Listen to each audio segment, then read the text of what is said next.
あんたたちどういうつもりよ。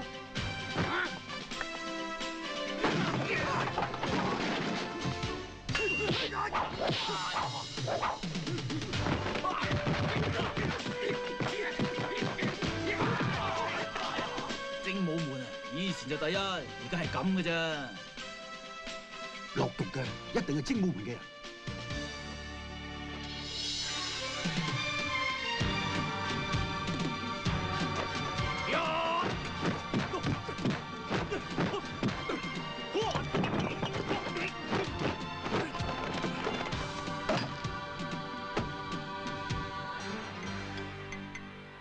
陳真，你究竟翻嚟做乜？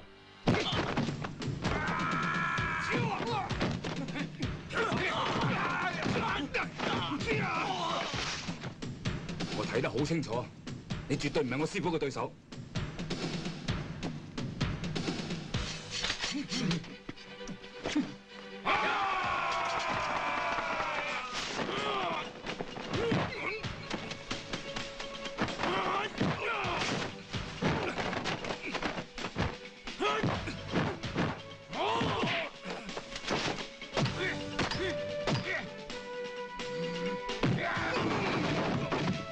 今回は俺たちの手でやる。